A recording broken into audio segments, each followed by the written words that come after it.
What's up, everybody? Typical Gamer here, and I have the original gamer guide. So that includes getting Fanorona, Bowls, and Morris, the games completed in the homestead, and that's shown at the beginning. We're going to start off with the Fanorona guide. I actually had to Google how to pronounce that because I had no clue. And that's in the manor as shown from the mini-map. And Fanorona is, how could I say it? Like checkers and old checkers? Anyway. You're going to want to go second, and following my strategy exactly is not a bad idea, but you should understand how the game works, saying that the computer most definitely probably won't follow the exact same strategy and moves that he did when he faced me.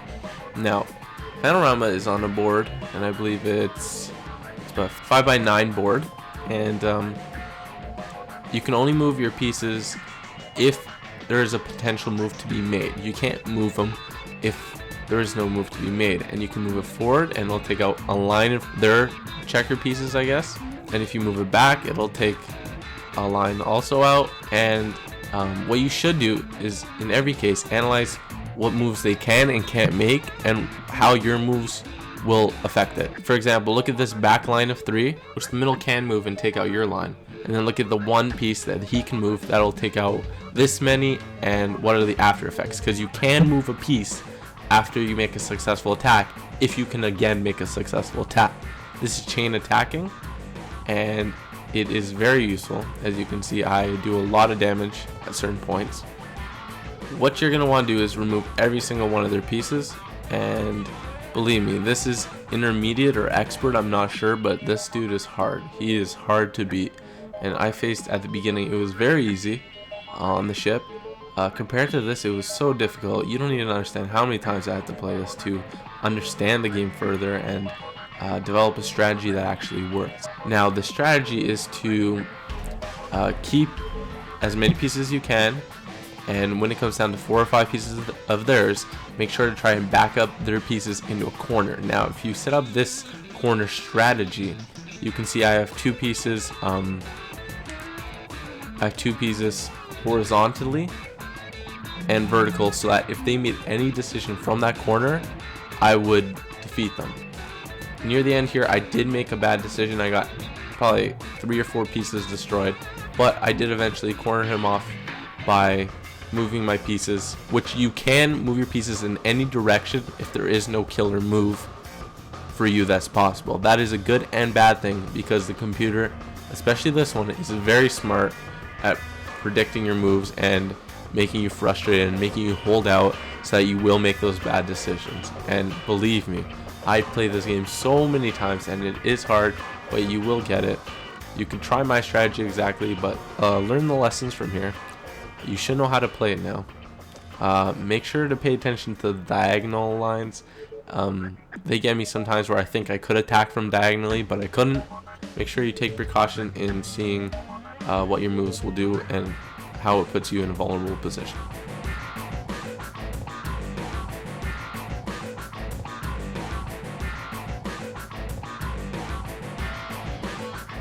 Now we're playing Morris, and this has to be the funnest game for me. It's like Connect 4, I guess, or Connect 3, or X's and O's, and I bet all the marbles on this one, and I definitely want to go first because I have this strategy set up where I get 2 on the corners, and then that'll force them to put it or stop on one of the corners, and it for sure gives me 1 line of 3. Now the objective of Morse is to get a line of 3, and once you do that, you get to remove one of their chips, making the game substantially easier and opening up new paths for both teams. I do make a mistake in this game, but I do go flawless, so I guess, not really, well, it is a mistake, but the game plays out perfectly for me. Now, in Morris, you will want to keep stopping them from getting 3 in a row, or else you are screwed, because then you lose a chip, and it could be a very valuable chip. They can remove any chip. So, when you keep removing chips, if you get them down to 3 chips, that'll put them in a position where they can actually move their pieces anywhere that is diagonal. I think actually they can move it anywhere. Anywho, it makes it difficult, but it is still very easy to win.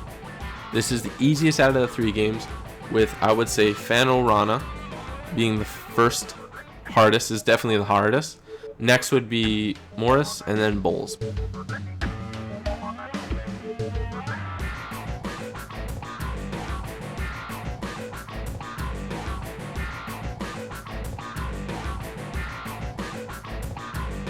Bowls is like bocce ball. It's an Italian pastime activity. To start, I'm going to say that you're going to go second, because this gives you an opportunity to knock their ball out and create further opportunities. Now, the objective is whoever throws the red ball, that first little tiny one, you have to get the ball the closest to it. And once you get the ball the closest to it, you are in a position to receive 1 point. Both players have 4 balls, and if your ball, when you throw it, does not land in a position that is the closest to the ball, you have to go again. This puts you at a great advantage if you get your ball in a really good spot or if the computer misses.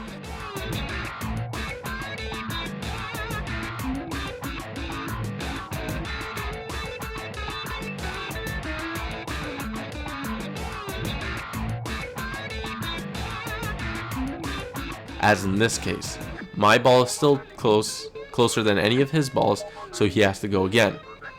Again, luckily for me, the computer sucked here and he missed again. Your luck might not be so good, but make sure to get the right angles. You can move left and right to knock out balls. I do it in this video. And you can also hit the red ball. Very risky because it's small and it bounces like crazy. I had no need to switch to level shot, but I always found the need to aim far behind the target so that my ball would roll, because it does have some power. And another strategy is that when you do have that winning ball in place and the opposing player doesn't have any, a great strategy is to try and get as many balls as you can extra beside it, because that adds to your points. Now, there is no set limit of rounds, but there is a set limit of points that you have to reach, and that's 5 points.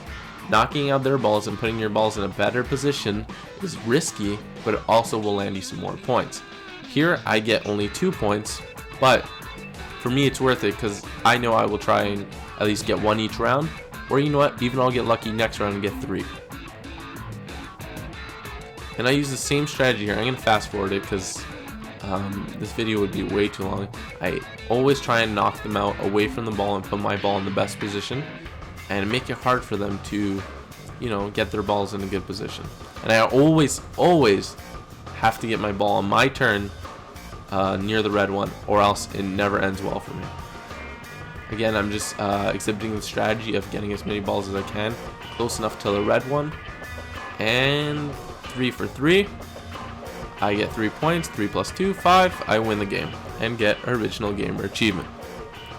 I hope you guys enjoyed this guide, and it took me a long time to make it, and I appreciate you guys watching it. And I'd like to point your attention to another video that I'm in the process of making, which is going to be up today or tomorrow, and it's a guide on how to make money in Assassin's Creed 3. So if you just click the screen now, it'll take you to it, or you can come back. Thanks for watching, guys, and peace out.